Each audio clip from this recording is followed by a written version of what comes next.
Earth, once vibrant, now stands in decay. Under the heel of the Galactic Empire, cities lie in ruins, the skyline pierced by alien structures, and the air thick with despair. Humans, reduced to mere laborers, shuffle through the rubble of their world, broken and defeated. Resistance movements still exist, scattered like the last embers of a dying fire, hiding in the shadows, surviving on scraps and stolen technology. Beneath a crumbling overpass, deep underground, the rebel faction stirs in silence. A group of ragged humans huddles around a flickering screen, their faces gaunt, eyes haunted. They are the last hope, though they hardly believe it themselves. Among them is Amelia, the de facto leader, her face lined with the strain of too many losses. There's also Reese, the tech genius, who spends his days cobbling together alien scraps to keep their equipment functional. Then there's Caleb, a former soldier who never lost his fire, though his body bears the scars of battles long since lost.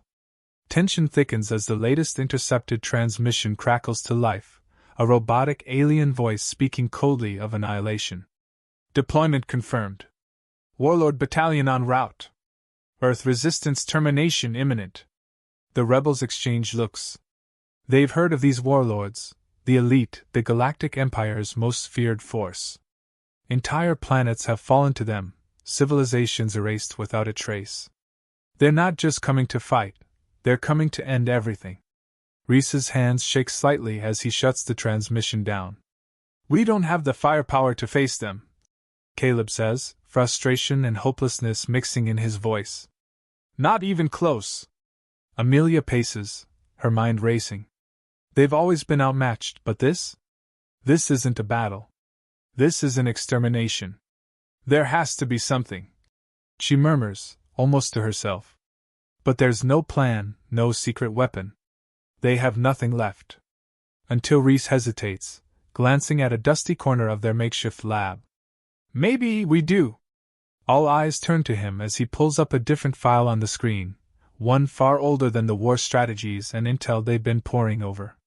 It's filled with diagrams and notes, hand-scribbled in languages both familiar and alien. There's an old project. Reese begins, his voice uncertain. Something we were working on before the invasion. It's not a weapon, not exactly. More like a resurrection. Amelia narrows her eyes. Resurrection? Jason Voorhees. The name falls like a stone in the room, heavy with myth and fear. You've heard the stories. Some think he was just a legend, but the project was real. They were trying to tap into Earth's mythology, bring him back. The idea was to create something indestructible, something that wouldn't stop until its target was dead. They got close, so close it scared them. Caleb scoffs, but there's an edge of nervousness.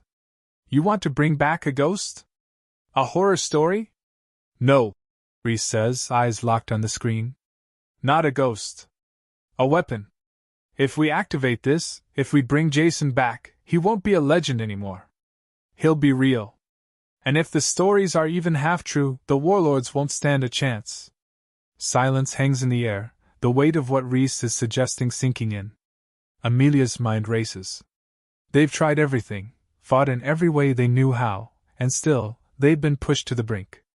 Maybe the only thing that could stop monsters is a monster of their own. What's the risk? She asks, voice low, though she already knows. Reese swallows hard. He doesn't stop. Not until everything in his path is dead. Even us, Caleb mutters, shaking his head. You're talking about waking up something we might not be able to put down. But we'll be dead either way if we do nothing, Amelia says, the grim reality settling in.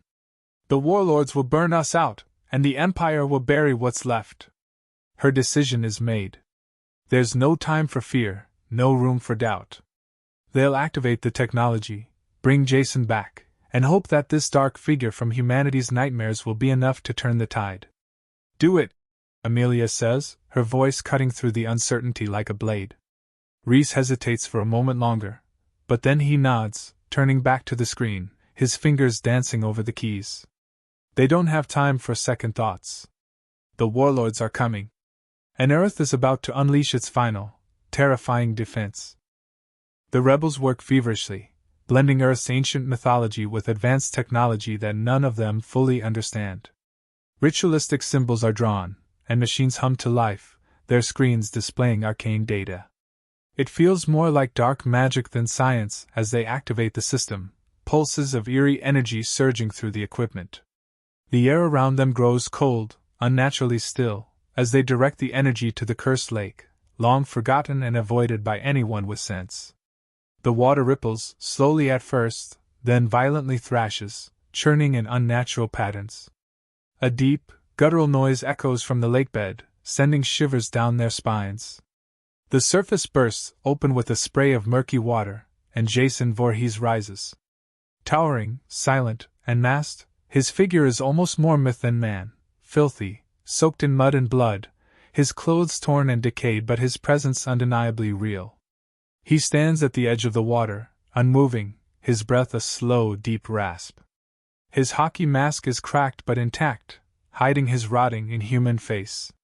His right hand clenches the iconic blood-stained machete, its blade gleaming with a dull, sinister shine. His head tilts, observing his surroundings with silent judgment. No words, no questions, just the palpable, terrifying presence of pure, unrestrained violence. The rebels stand frozen, unsure if they've succeeded or simply unleashed their doom.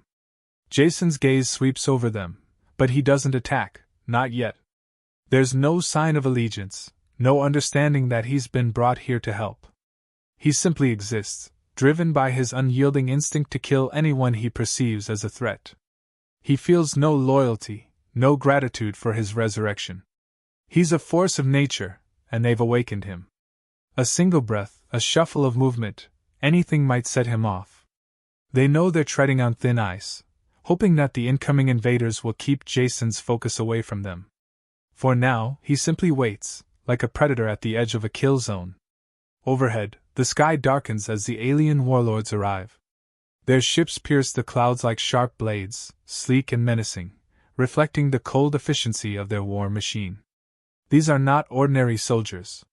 These are the Galactic Empire's most elite, the Warlords, whose names spread fear across planets. Their ships hover, scanning the ruined Earth below, preparing to obliterate the human resistance.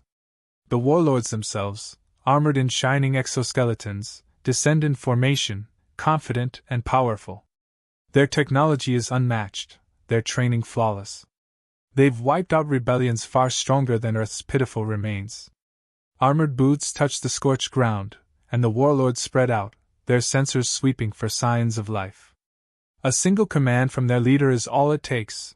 Drones scatter across the skies, releasing drones armed with plasma cannons and disintegration beams. The first settlement falls within minutes. Humans scream as buildings collapse, reduced to rubble by the advanced weaponry. Entire squads of alien troops march through the devastation, exterminating any survivors without mercy. To them, this is just another purge. They move with precision, dispassionate, utterly convinced of their victory before the fight has even begun. But amid the chaos, something moves that catches their attention. A lone figure, massive and primitive, stands in the center of the carnage, unmoved by the destruction. The Warlords barely register him at first, a relic of a dying species, perhaps a straggler in some ancient armor. One of the Warlords orders an attack, a single burst of plasma fire aimed at the figure. It hits Jason square in the chest. He doesn't flinch. A beat of silence hangs in the air, as the Warlords look to one another in confusion. This thing isn't dead. The figure steps forward, slow but deliberate. Another shot fires, then another, both impacting Jason but doing nothing to stop his advance. The Warlords exchange uneasy glances. Jason moves faster now, his machete raised. The Warlords unleash a barrage of firepower, energy beams, and explosives, but Jason walks through it all as though it were nothing. His machete swings down, cleaving through one of the armored soldiers with effortless brutality. The alien screams, armor cracking under the force, and then silence. One down, and Jason turns to the next. Panic ripples through the alien ranks. They weren't prepared for this.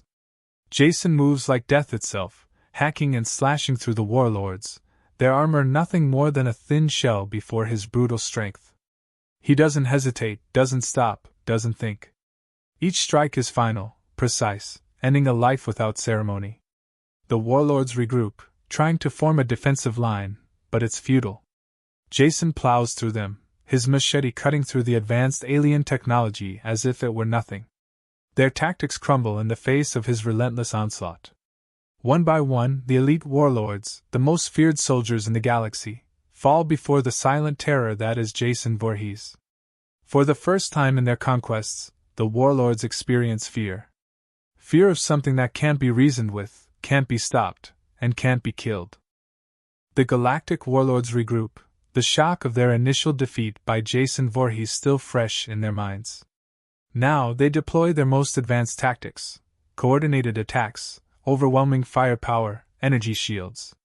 Their strategy is flawless, perfected over countless conquests, but Jason is not a typical adversary. He doesn't react to their tactical maneuvers, doesn't flinch under the barrage of weaponry. Instead, he charges straight into the thick of the warlords with an unrelenting, primal fury. One squad positions itself behind an energy barrier, their weapons trained on him. Jason moves through their defenses with terrifying speed, his machete slicing through armor and flesh as though they were made of paper. Their energy blasts, designed to incinerate enemies in seconds, barely slow him. He barrels forward, taking down each warlord with ruthless efficiency. The aliens attempt to flank him, surrounding him from all sides, but it's futile. Jason moves like a predator among prey, his machete swinging in brutal arcs that leave no survivors. Every strike is precise, every kill an execution. Jason's savagery is on full display, impaling, decapitating, and dismembering the warlords in ways that shock even the hardened soldiers who have seen countless battles. The aliens' advanced technology, so effective against other species, is useless against him. They send in their most elite troops, hoping their superior skills and weaponry will be enough, but Jason's supernatural resilience renders all of it moot. He's not just unstoppable, he's inevitable. The battlefield, once filled with the confident movements of an organized alien army, now descends into chaos. Alien commanders relay frantic messages back to their motherships, desperate for a new plan. They speak in strained voices, their calm, logical demeanor shattered as Jason tears through their ranks. Each encounter ends the same way, with blood and bodies strewn across the ground, and Jason standing over the carnage, still moving, still hunting. Fear spreads like wildfire among the warlords. What began as a mission to crush the last remnants of humanity now feels like a survival horror. They start retreating, regrouping further away from Jason's path. Their ranks, once proud and fearless, are reduced to panic. The commanders issue frantic orders to redirect more drones and firepower, but nothing stops Jason. His behavior defies all of their military logic. This is not a tactical enemy they can outmaneuver or outthink. This is something far more terrifying, an unthinking, unfeeling killing machine.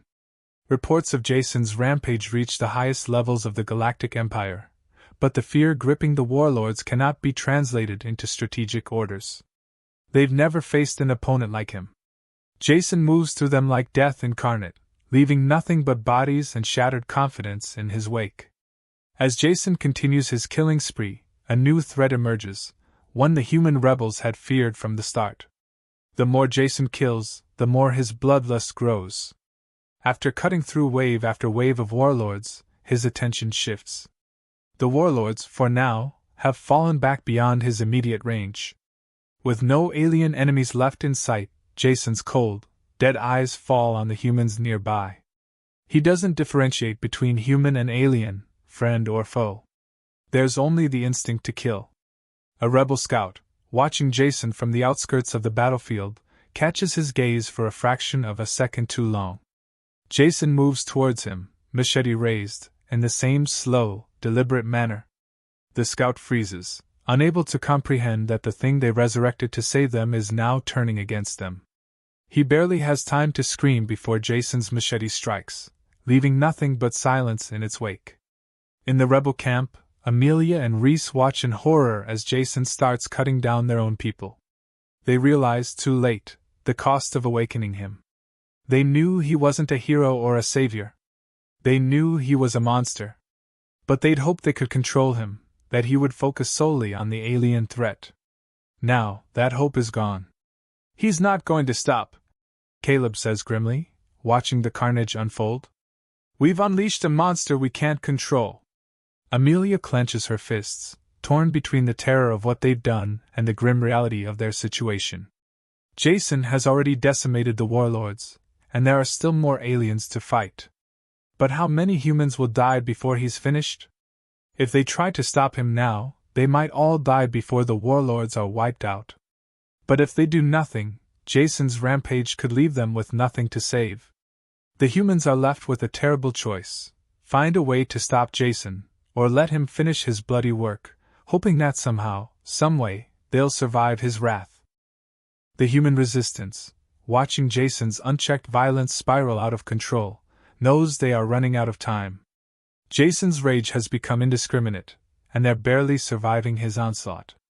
The rebellion's leaders, huddled in a makeshift command center, realize that if they don't act fast, they'll be destroyed along with the aliens. With no other options left, they turn to the same technology that resurrected him.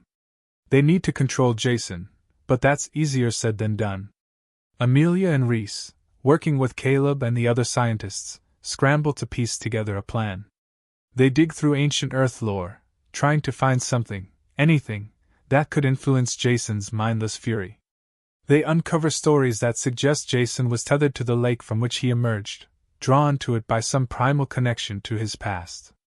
If they can use that connection, combined with the tech that brought him back, they might be able to lure him away from the humans and redirect his rage at the remaining alien warlords. The plan is risky. They've barely managed to survive Jason so far, and getting close enough to influence him is almost suicide. But desperation fuels their efforts. The technology, the rituals, and the old tales are combined in a last-ditch effort to manipulate him. Using drones equipped with emitters that pulse with the same energy that revived Jason, the humans set a trap, positioning the devices near the alien strongholds. The goal: make Jason focus solely on the aliens, leading him toward their final encampments. As the drones emit the signals, Jason's head tilts slightly, as if sensing something familiar. He turns away from the humans he was about to slaughter, his attention now drawn to the alien bases. The tension is palpable as the humans watch from a safe distance, praying their plan will work. If it doesn't, Jason will be back, and this time, they'll have no chance to stop him. Jason moves with his usual, terrifying precision, but now his path is aimed squarely at the last remaining warlord forces. The aliens, already broken and terrified by their encounters with him, see the unstoppable figure approaching once more. Panic spreads through their ranks. The warlords scramble to deploy their most powerful weapons: plasma cannons, orbital strikes, everything they have left. But nothing stops him. Jason carves a path of destruction through the warlord encampments, methodically dismantling their forces. His machete cuts through the advanced armor like it's nothing. The warlords, elite soldiers who once prided themselves on their invincibility, are now reduced to desperate survivors. They launch their last-ditch efforts, directing every remaining resource toward him. But Jason is beyond anything they've faced before. His relentless fury, fueled by both supernatural power and human ingenuity, is too much. The alien commanders, watching from their ships in orbit, issue the order to retreat. They realize they cannot win this battle. Their warlords are dead or dying, their ground forces decimated. Jason Voorhees has proven to be more than a match for the might of the Galactic Empire. In one final, desperate move, the alien ships pull away from Earth's atmosphere, leaving behind the ruins of their failed invasion. Earth, it seems, is too dangerous to conquer. As the dust settles, the humans watch Jason stand alone amid the wreckage of the alien warlords, surrounded by bodies and destruction. But their relief is short-lived. Jason's machete is still in his hand, and his blank, lifeless eyes now search for new targets. The humans know they have only moments before Jason turns his fury on them once again. With no time to waste, Amelia gives the signal to activate the final phase of their plan. The drones, which had drawn Jason to the alien encampments, now emit a new signal, one designed to lead him back to the cursed lake from which he emerged. Slowly, Jason begins to move. Step by step, he walks away from the human survivors and toward the lake. The tension doesn't break until they see Jason wade into the dark waters. His body disappears beneath the surface, and the water grows still. The humans, exhausted and bloodied, stand in silence, staring at the lake. They've survived, barely, but they know the victory comes with a cost. Earth is free from the Galactic Empire, for now. But Jason Voorhees remains. He's not dead, not defeated, merely dormant, waiting beneath the water for the next time he's summoned. The humans exchange grim looks. They've won their freedom, but the price of that freedom is the knowledge that Jason is still out there, lurking in the darkness, a constant, looming threat. The human rebellion stands victorious, but they understand that their triumph is bittersweet. Jason Voorhees is their legacy now, a reminder of the lengths they were willing to go, and the terrifying power they unleashed to survive.